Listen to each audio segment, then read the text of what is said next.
Hey guys, I'm here with my lovely wife Karen, and we are going to make the most incredible recipe for bread. You've been waiting for this. This is the ultimate bread, and there's no flour, no gluten, no bad stuff.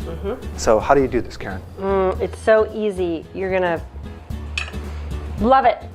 So it's 1 cup of almond flour in my Santa cup, measuring cups.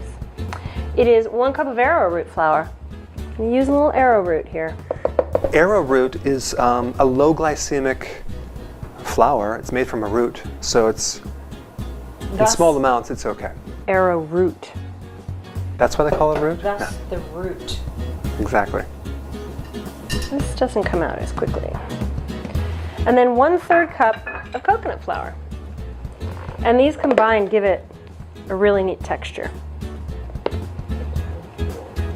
Most of the natural breads out there kind of taste terrible, like and it's like a sponge cake. Like bark. Yeah. Then we're gonna just do 1 teaspoon of salt. And that's it for the dry ingredients.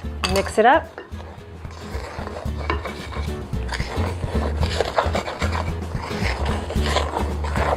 Very, very simple. It smells really good already. And then you go into the yeast, which is also very simple. So now we're going to do the yeast portion. And we're going to pour in 1 1/4 cup of warm water between 105 and 110 degrees. And the temperature really is important. If it's too cold or too hot, the yeast will not do its thing. We're going to add 2 teaspoons of what? Maple syrup. Maple syrup. And that's the food for the yeast, so it's not going to be a problem because the yeast are going to eat it up and produce carbon dioxide. Now, we're going to take 2 teaspoons of instant dry yeast, and this equals 1 packet. 1 packet's usually 2 teaspoons if you're using the smaller packages. Now, is this delicate? I mean, like, could you actually mess this up? You can mess it up, and I have messed it up. I used water that was way too hot, and what's supposed to happen now is the yeast is going to eat the maple syrup. What temperature is the water? Well, like I said, 105 to 110. Okay. Okay, and then the yeast is going to eat the maple syrup, and it's going to push out a little gases.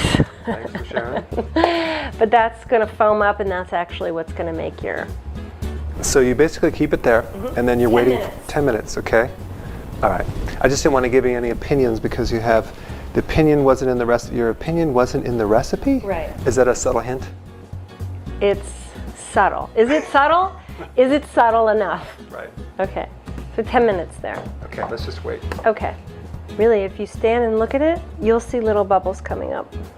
It's like little yeast fireworks. It's alive. Oh, it is alive. That's the really cool thing. Wow. It is totally alive in there. So what's happening is the yeast is eating the maple syrup and literally pushing out excreting little gases, and that's what helps your bread rise. Yeah, that's amazing. And this is exactly what's supposed to happen, so that's good. So it's good. We're doing good. So the key is the temperature. Oh, yeah, but also your yeast. If your yeast isn't any good anymore, you could have the perfect temperature water and it won't do that. Okay, so after about 10 minutes, your yeast is going to be beautiful and foamy. It's done. It's eating of all that maple syrup. It's amazing. Isn't it? Yeah. So now what we're going to do is we're going to add 2 tablespoons of psyllium and 1 1/2 tablespoons of ground chia. Psyllium is kind of like a fiber. Yeah, and you know, we get whole chia, and then we have one little coffee grinder that we use just for spices and seeds and stuff like that. So you're gonna let it sit in there for 2 or 3 minutes, and it's gonna get really gelatinous and thick, and then you're gonna whisk it. So now you're gonna cut this because we have to wait. All right, so this has been sitting for just 2 or 3 minutes, and it got gelatinous. Looks delicious. So now we're just gonna stir it all in, make sure it's all whisked in. Whisk. All right, good. Now, just gonna put this in our dry ingredients.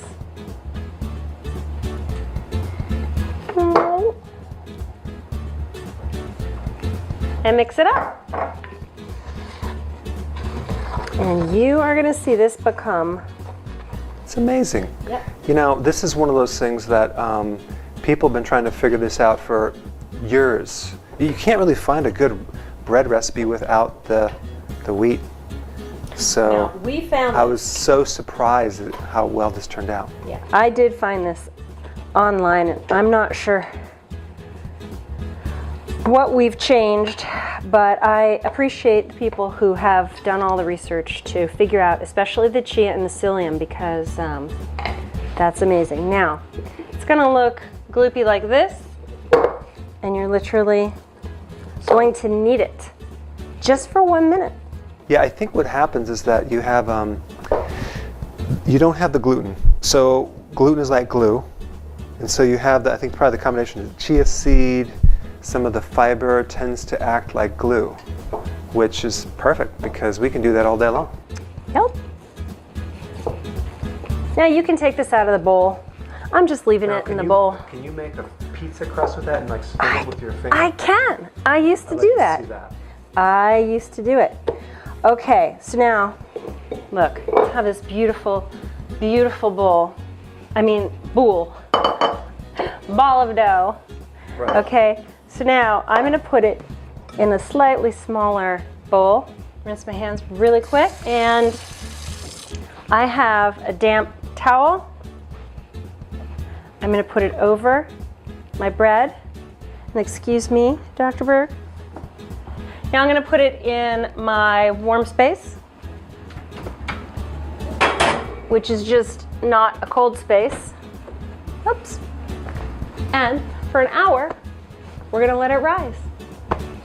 Okay, so after you've had your yeast rising in some warm place for an hour, you're gonna take it out. Now, I don't have my oven on, my oven's off, but it's the warmest place.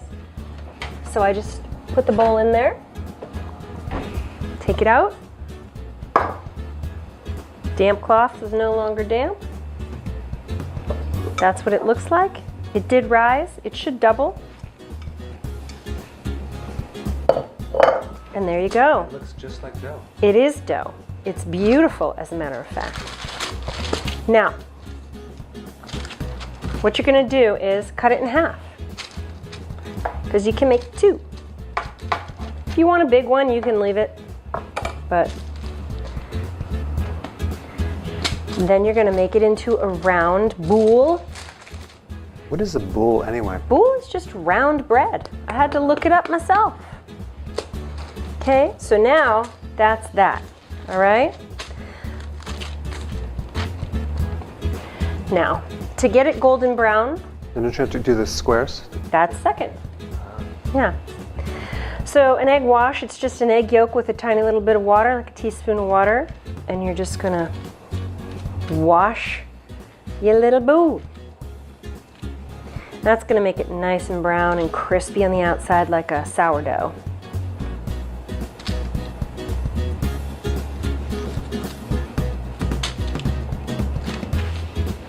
And then another thing, just to give it a little bit of a touch, is you can do a little crisscross pattern with a knife. Can we play tic-tac-toe on it? You could. Just a little, it's gonna give it a little something. Now, the original recipe said use a stone. I don't have a stone. So what I do is I like to put it on hot pan. I use parchment. Bring this over here. Normally I would just carry the loaves over to the oven, but for this, literally put this on hot parchment and on a pan, and that's it. It's gonna go into the oven. Unfortunately, our oven light isn't working right now, so you'll see that when it comes out. Okay, it's time to take the bread out of the oven. Let's take a look. Wow. Now we've made a few loaves. This is why it didn't turn into one loaf in the oven. Come look. That's some serious bread. We can't touch that until it's cool inside because it'll be chewy. Nope. So check this out. This This is a great way to eat butter. It is a great way to eat butter. It toasts beautifully. It's better than bread. Better than bread. Well, it is bread. It is bread.